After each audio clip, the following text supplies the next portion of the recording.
When we read an electronic book, how do we know that that electronic book is written as the author intended or has been changed by a publisher?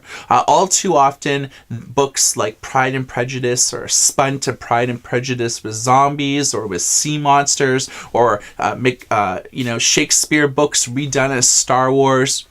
We hear about books like that. They're satirical. They're fine. But when we read older books, especially classics, and the wording has been changed in order to fall more in line with modern day English or to get books off the ban list, is this okay? Is this socially acceptable? Do you guys think that the future of literature is changing Old English to fit well with more contemporary audiences? We're going to look at a few specific case studies today and let you guys make the ultimate call on whether this growing trend is in the best interest of literature.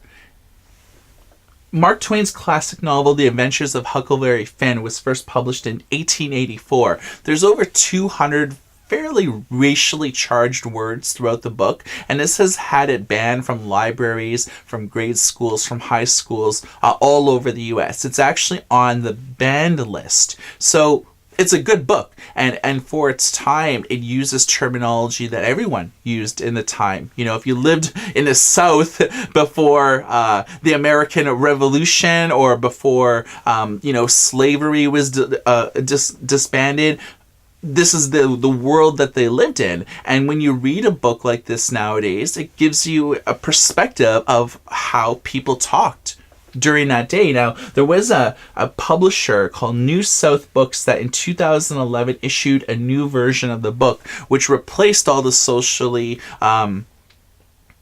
all the slurs that they used to more socially acceptable ones that allowed that book to be marketed towards schools and libraries, and it had actually great success selling that revised edition. So when people buy books, or especially when they're royalty free or they don't have any copyright, they're considered like open source books. These are the types of books that Penguin Classics sells, that you would download from Project Gutenberg, or people that have selling those books on their own, whether it's an indie bookstore in Europe, in Russia, in Canada, in the US, and so on. So is it right for publishers or authors to change words? Well, in the US, anybody could change a book that doesn't have any copyright, change whatever text that they want, relabel words, take Old English, which is harder to read for modern audiences, and make it more easily digestible. Well, it comes down to a law that is known as moral rights. Now, in Europe, especially countries like Sweden, you are not allowed to significantly change work and publish it, even if the commercial copyright has expired.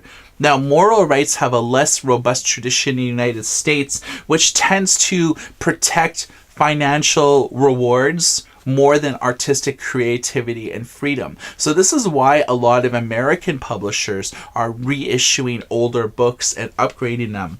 One particular user that uses the website Mobile Read said, "I recently uploaded The Queen of Hearts, a collection of novels written in the 1850s by Wiki Collins." Now, they've changed the word gay, which meant like happy and gay. They've changed it to another word completely. There's a lot of cases where especially books written in the UK that use the word fag. Can I bum a fag, like a cigarette. Now, for modern day audiences, they would automatically equate that, as well as the word gaily, with homosexual. Now, those aren't what the authors obviously intended, but this is the cultural climate at this time. So these words are now being changed to something that, can I bum a smoke? Can I bum a cig? Now, are people going to still be using the terminology that we use now 10 years from now, 100 years from now, 1,000 years from now? What happens when publishers change all these copyrighted books to fit more in line with the way that we talk today,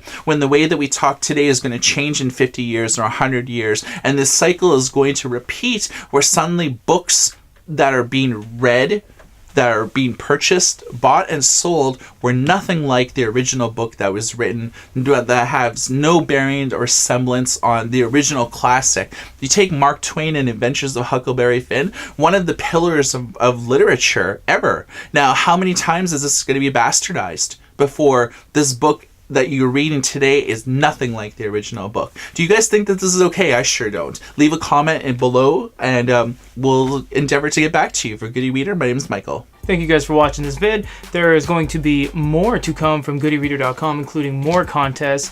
We're going to be reviewing some really cool stuff too, like the Kindle Fire TV and the Tolino, the new e-reader from Tolino. That's going to be awesome. And I just thought I'd let you guys know I have a new cell phone again, and it's an LG Shine Plus. I literally found this on the ground under some leaves, and it looks like it was been stepped on, and the battery is absolutely destroyed. And I asked people around if it was theirs, and everyone said no. So I actually sold my dual screen flip phone. Sorry everyone, but a new phone will be coming, and I will show you guys on maybe a drive time or an in-studio review of what I have coming next from Peter's phone. But that's not really what we're talking about. Anyways, keep watching goodyreader.com. youtube.com/goodyreader is the channel. Over 900 videos, more contest reviews, unboxings, so much more. Keep checking it out. Thanks guys.